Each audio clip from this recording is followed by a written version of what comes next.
विश्रांतीनंतर तुम्हा सगळ्यांचं पुन्हा एकदा स्वागत. आपण बोलतो आहोत अमृता खानविलकरशी. अमृता, लास्ट सेगमेंटमध्ये आहोत आपण. साडेमाडे 3 नावाचा एक चित्रपट तू केला होतास आणि हा चित्रपट एका हिंदी चित्रपटावरती आधारित असा किंवा किंबहुना कॉपी असल्यासारखं सुद्धा तो चित्रपट होता.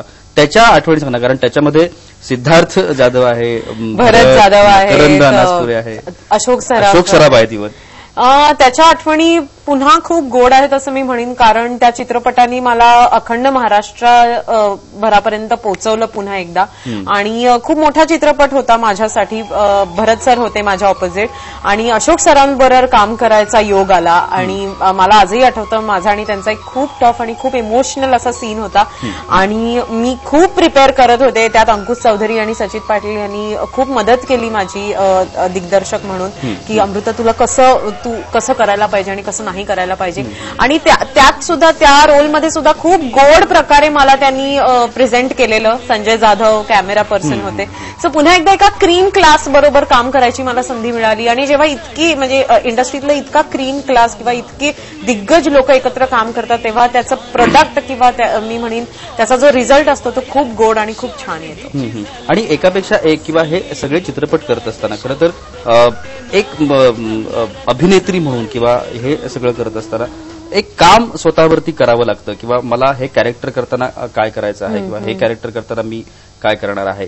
तुझ्या अभ्यासाची पद्धत कशी असते, तू नेमकं काय करते? जेव्हा 3.5 मी केला ना तेव्हा मी एकतर खूप लहानही होते आणि इतक्या लोकांसमोर परफॉर्म करायचं थोडंसं दडपणही होतं फ्रँकली. आणि कुठे ना कुठेतरी तेव्हा ना ज्या गोष्टी आज मला कळतात, एक अदा, एक नखरा किंवा एक आपण म्हणतो ना एक हिरोईन कसं असायला पाहिजे किंवा ती कशी असायला पाहिजे, तिने कसं वावरलं पाहिजे, तिच्या स्माईलवर तिने कसं काम केलं पाहिजे. सो आता हे सगळं येतं. पण तेव्हा अगदीच इनोसेंटली म्हणजे मी आपलं अशी हसायचे तर मला अंकुश म्हणायचं तसं नाही, नाजूक गोड तरीक्याने, म्हणजे ते कुठल्याही माणसाला असं गोड वाटलं पाहिजे. मग आता मला ते कळतं की अंकुश काय म्हणायचा किंवा सचित सर काय म्हणायचे की अमृता गोडवा आला पाहिजे, ते एक नजाकत आली पाहिजे. आज वाजले की बारा केल्यामुळे म्हणा, डान्स केल्यामुळे म्हणा, आज एक कळतं की आज नजाकत काय आहे. सो कुठे ना कुठेतरी मी माझ्या कामा थ्रू खूप शिकलेली आहे. अभ्यास असं मी म्हणेन की आपण आपल्याला दिले गेलेले डायलॉग जे आहेत ते चोख पाठ करायला पाहिजेतच, कारण पाठांतर हे मस्ट आहे. आणि कुठे ना कुठेतरी त्याच्यात फिलिंग कसं आणायचं, किंवा मग मी म्हणेन की मी आतापर्यंत असं काही वेगळा अभ्यास असं काहीही केलेला नाहीये. फार तर मराठी वाचन सोडलं तर, कारण आता मी गेले अर्धा तास तुमच्याशी स्खलित मराठीत बोलतेय आणि त्याचं आश्चर्य वाटत असेल.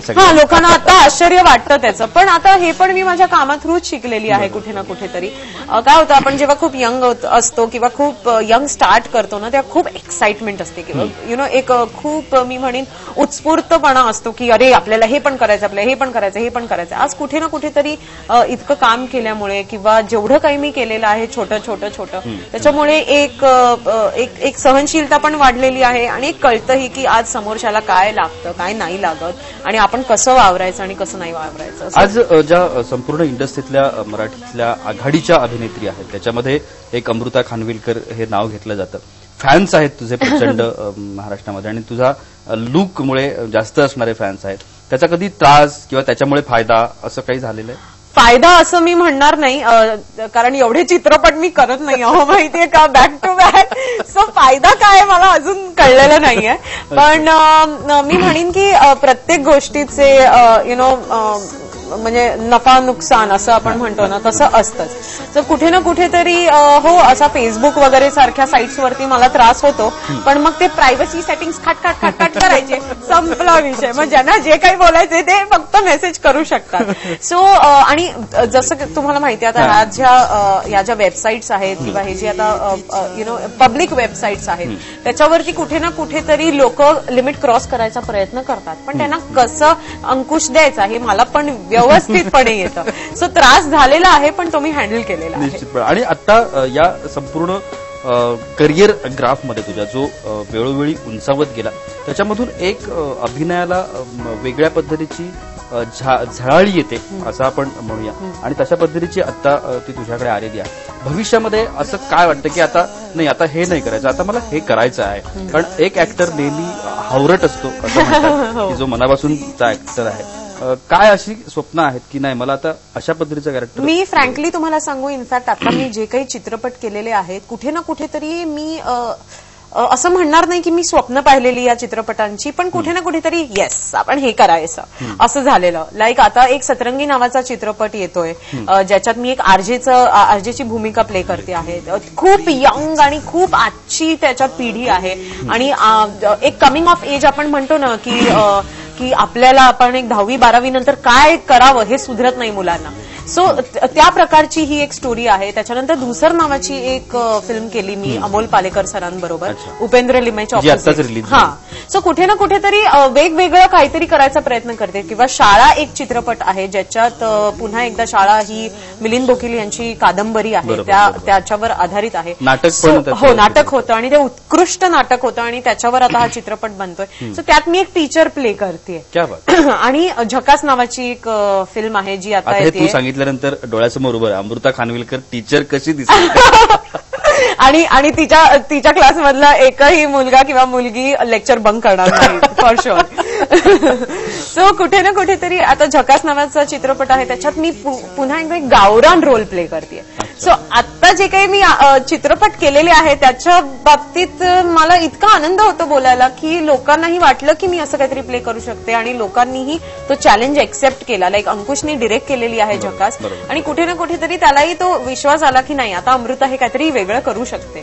सो ॲज अन ऍक्टर तुम्ही काय करू शकता ना की तुम्ही स्वतःला प्रिपेअर करू शकता, पण मी असं म्हणेन की ऍक्टर हे क्रिएटर तेव्हा बनतात जेव्हा त्यांच्या हातात काहीतरी येतं, जे दिग्दर्शकाच्या हातात असतं की एखाद्या ऍक्टरला तुम्ही काय द्यावं काय नाही द्यावं. लाईक फॉर एक्झाम्पल गैरमधला माझा रोल खूप पॉझिटिव्ह होऊन जो काही निगेटिव्ह होतो ना, सो हे सतीश राजवाडे यांचं कौतुक करावं असं वाटतं मला की त्यांनी त्यावेळेस हे डोक्यात घेतलं की हा चला हे अमृता काहीतरी करू शकेल वेगळं. सो तो चित्रपट चालो न चालो हे आपल्या हातात नसतं, पण आपलं काम असतं की ते आपल्याला जे काही दिलंय ते चोख करावं.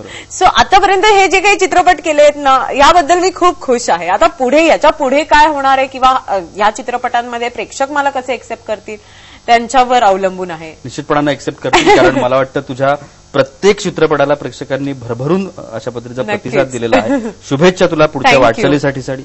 आणि आज तू आमच्या स्टुडिओमध्ये आलीस, सिनेकट्टामध्ये आमच्या बरोबर गप्पा मारल्यास त्याच्याबद्दल खूप खूप मनापासून तुझे आभार. थँक्यू. आज आपल्यासोबत होती अमृता खानविलकर, जिनं आतापर्यंत खूप चांगल्या पद्धतीचे चित्रपट आणि चांगल्या पद्धतीची गाणी रसिकांना दिलेली आहेत. आज आपण तिच्याबरोबर गप्पा मारल्या. आजच्या भागात इथेच थांबतो आहोत. पुन्हा भेट पुढच्या सिनेकट्टामध्ये एका नवीन सेलिब्रिटीसह. तोपर्यंत नमस्कार, गुड बाय.